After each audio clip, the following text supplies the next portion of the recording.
Pemerintahan Presiden Bolivia Luis Arce diguncang upaya kudeta pada Rabu 26 Juni 2024. Kudeta ini dipimpin Jenderal Juan José Zúñiga yang sehari sebelumnya diberhentikan dari jabatan Kepala Angkatan Darat Bolivia. Ia menyerbu istana presiden dengan tentara dan kendaraan tempur yang berlangsung selama 3 jam.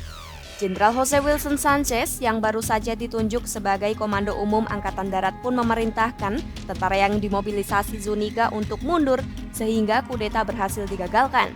Adapun Zúñiga langsung ditangkap. Zúñiga menyebut kegagalan kudeta disebabkan karena Angkatan Laut dan Udara tidak ikut menyerbu istana presiden. Upaya kudeta terjadi saat Bolivia menghadapi ketegangan dan pertarungan politik selama berbulan-bulan antara Arce dan eks-presiden Evo Morales yang beraliran kiri. Lantas, seperti apa sosok Jenderal Juan José Zúñiga yang memimpin kudeta gagal di Bolivia ini?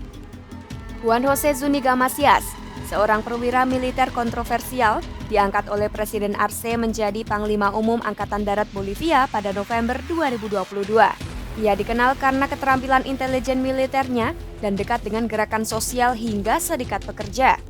Namun masa jabatannya diwarnai sejumlah tuduhan dan pertikaian.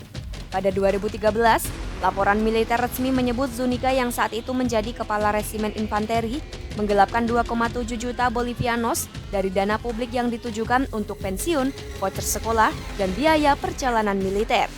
Ia dan 7 orang yang bersangkutan pun dipenjara selama 7 hari karena tuduhan itu.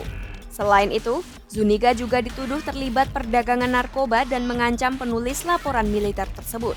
Pada 2022, eks-presiden sayap kiri Evo Morales menuduhnya memimpin kelompok rahasia tidak resmi yang disebut Pacachos, yang memantau para pemimpin produksi koka dan lawan politik termasuk Morales. Morales menyebut kelompok itu memiliki rencana gelap untuk melenyapkannya. Zúñiga telah mengakui keberadaan kelompok itu, namun ia belum mengakui tuduhan Morales soal cara kerjanya. Zúñiga hanya mengatakan kelompok itu berkaitan dengan tugas intelijen.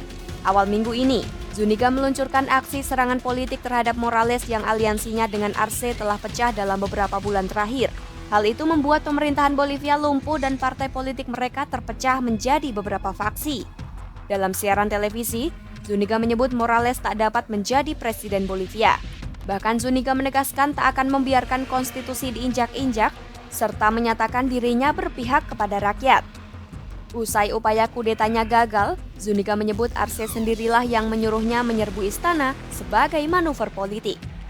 Namun Menteri Kehakiman Ivan Lima membantah klaim Zúñiga dan menyebut bahwa Zúñiga berbohong. Zúñiga pun terancam hukuman 15 hingga 20 tahun penjara atas tindakannya.